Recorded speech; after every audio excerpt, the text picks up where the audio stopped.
Il m'aime, chapitre 2. Citation. Dieu n'est pas muet.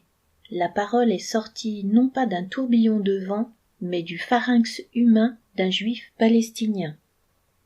Yancey Philippe, le Jésus que je n'ai jamais connu. Ce que les disciples de Jésus ne savaient pas. Peux-tu imaginer ce que cela a dû être lorsque Jésus s'est assis pour la première fois avec ses disciples, après qu'ils soient finalement devenus amis? Nous savons tous ce qu'implique faire de nouvelles connaissances. Les silences gênés, les mots bien pesés. Les disciples ont certainement dû passer par là avec Jésus. Mais qui était donc ce maître et faiseur de miracles? Et qui étaient ceux qui avaient décidé de le suivre? Cela a dû se passer lors d'une conversation, après un repas, ou alors qu'ils marchaient ensemble.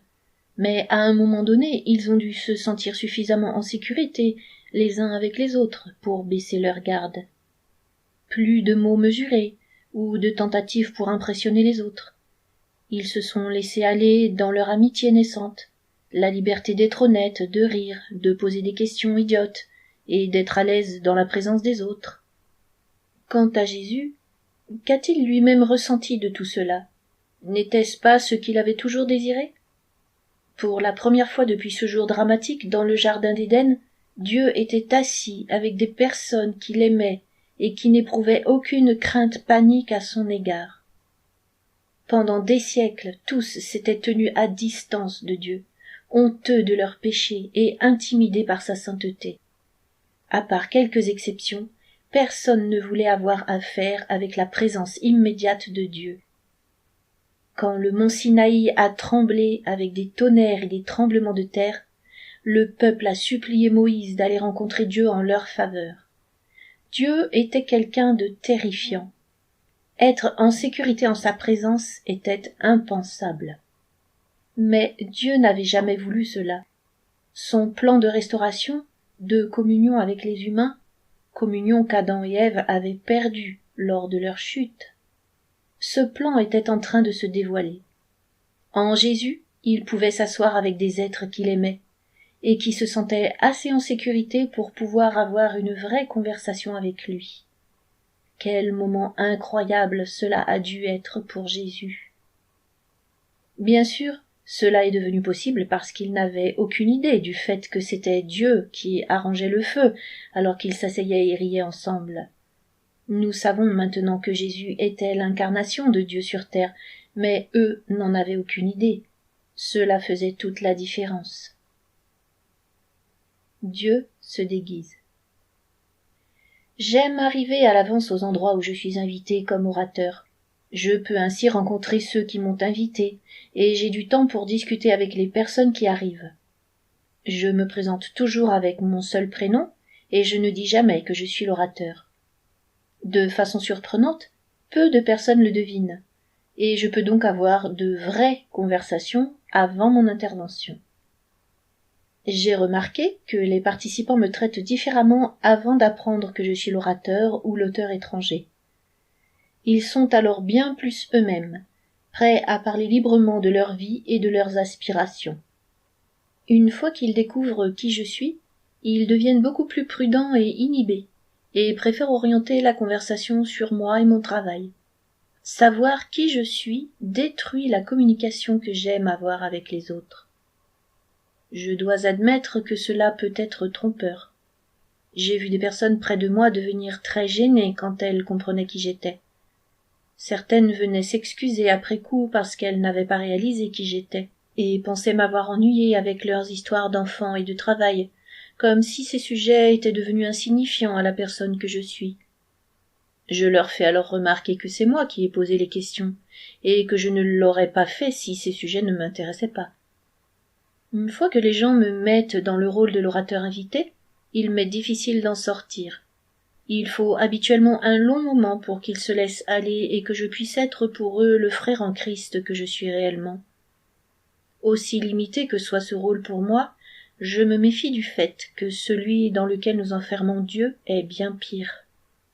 Je comprends donc pourquoi il a dû se déguiser pour avoir les relations qu'il a toujours voulu avoir avec tous. Les disciples étaient dans la présence physique de Dieu, mais ils ne le savaient pas. Ils le reconnaissaient simplement en tant qu'homme de Dieu, bien entendu. Qui aurait pu voir ses miracles, écouter sa sagesse et en douter? Les disciples ont eu une fois l'occasion de l'identifier en tant que Messie, mais il n'y avait absolument rien dans les attentes des Juifs du premier siècle qui disait que le Messie serait Dieu incarné. Ils s'attendaient à ce qu'il soit un homme ayant la puissance de Dieu, comme Moïse, David ou Élie. L'idée que Dieu puisse prendre un corps de chair et vivre humainement sur terre était inconcevable. Comment le Dieu saint pourrait-il vivre parmi des pécheurs et leur parler face à face?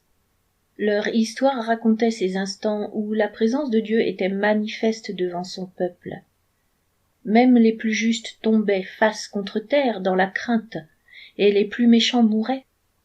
Ils pensaient que c'était cela que Dieu exigeait, mais nous verrons que leur réponse était davantage en rapport avec la réaction du pécheur vis-à-vis de Dieu qu'avec la manière dont Dieu voulait se faire connaître. La révélation.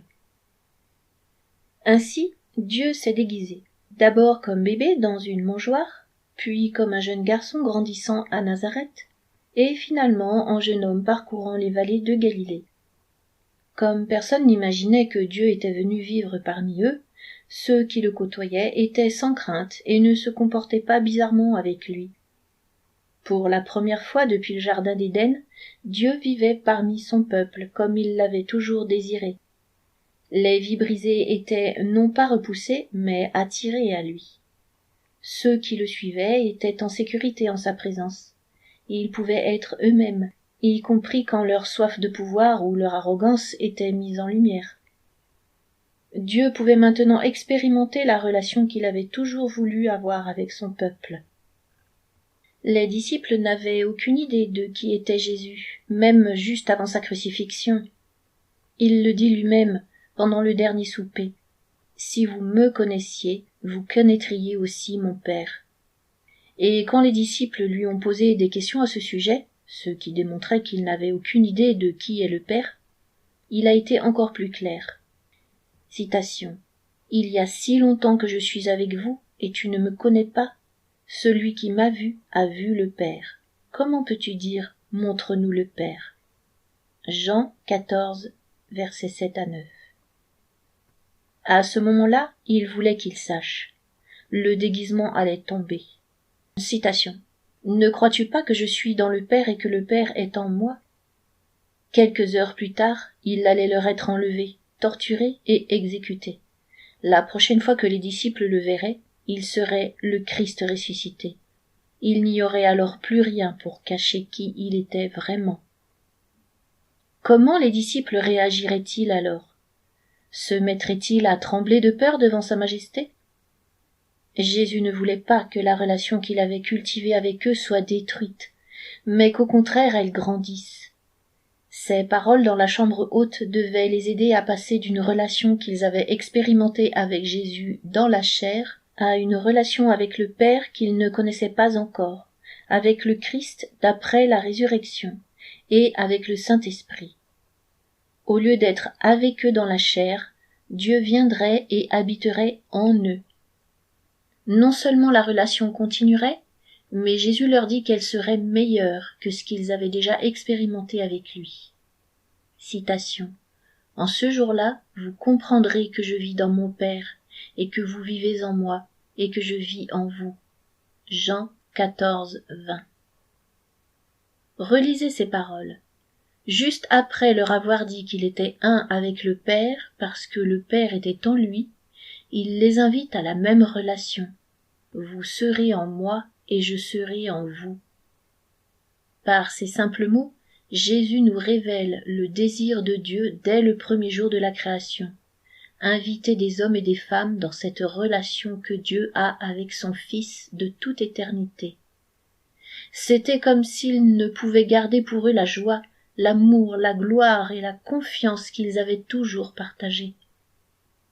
Le but de la création du monde était de nous inviter en tant que simples créatures à partager les merveilles de leur relation.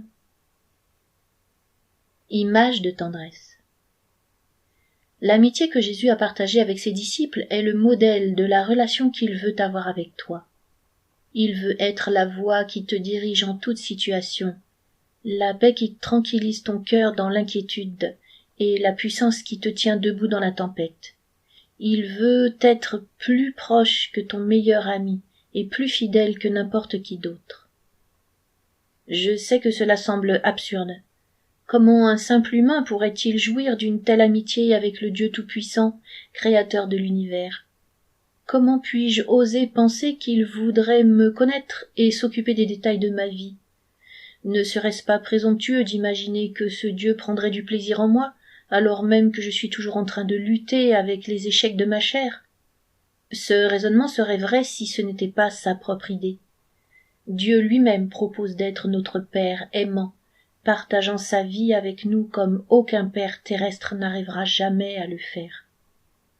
Ne mets pas cette invitation sur un plan uniquement abstrait et spirituel.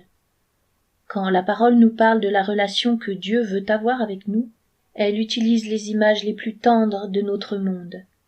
Il nous appelle ses jeunes enfants aimés par un père bienveillant, la promise d'un fiancé qui l'attend impatiemment, des amis si chers qu'il meurt pour eux, des petits poussins qui courent se mettre à l'abri des ailes de leur mère.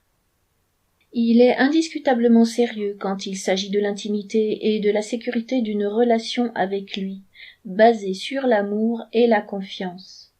Beaucoup s'éloignent de telles pensées, en pensant qu'il rabaisse la transcendance du Dieu Tout-Puissant. Pour être honnête, ces craintes sont souvent vérifiées chez ceux qui font semblant d'avoir une certaine familiarité avec Dieu et qui déforment qui il est réellement. Mais il ne faut pas laisser les abus des autres nous séparer de ce que Dieu veut vraiment nous offrir.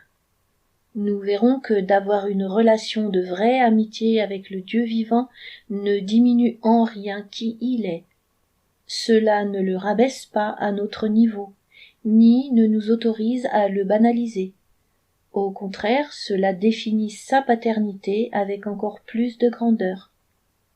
Si mon père terrestre partage son amitié avec moi, cela ne diminue en rien sa paternité. Cela la définit plus clairement. Être son ami ne signifie pas que je ne le respecte plus en tant que père. Dieu veut que nous ayons confiance en son amour pour que nous nous sentions en sécurité dans sa présence. Mais c'est toujours la présence du Dieu vivant, ce qui rend cette amitié d'autant plus incroyable. Pour en faire l'expérience, nous devons cependant comprendre combien nous sommes aimés. Ce n'est pas facile pour une génération de croyants qui ont été conviés à le connaître, non pas parce qu'il est si incroyablement merveilleux, mais parce que nous avions la crainte de passer l'éternité en enfer. Citation. Je ne vous appelle plus serviteur, parce que le serviteur ne sait pas ce que fait son maître. Mais je vous appelle mes amis, parce que je vous ai fait connaître tout ce que j'ai entendu chez mon Père. Jean 15:15. Pour ton parcours personnel. Passe un moment à réfléchir à ta relation avec Dieu. Grandit-elle en intimité ou te semble-t-elle abstraite? Dieu est-il plus réel qu'un ami intime? Ou est-ce une présence distante qui ne s'engage que rarement dans les problèmes de ta vie? Si ta relation avec lui n'est pas ce que tu voudrais qu'elle soit, demande-lui de t'aider à grandir pour mieux le connaître et savoir distinguer sa présence dans ta vie quotidienne. Pour discuter en groupe, premièrement, partagez votre histoire biblique préférée où Dieu se révèle à quelqu'un. Deuxièmement, que voyez-vous dans la relation que Jésus avait avec ses disciples que vous aimeriez avoir dans votre relation avec lui? Troisièmement, partagez une expérience de votre vie où vous avez su que Dieu était présent d'une manière tangible. Quatrièmement, passez un moment à discuter sur les moyens possibles de grandir dans une meilleure connaissance de Dieu.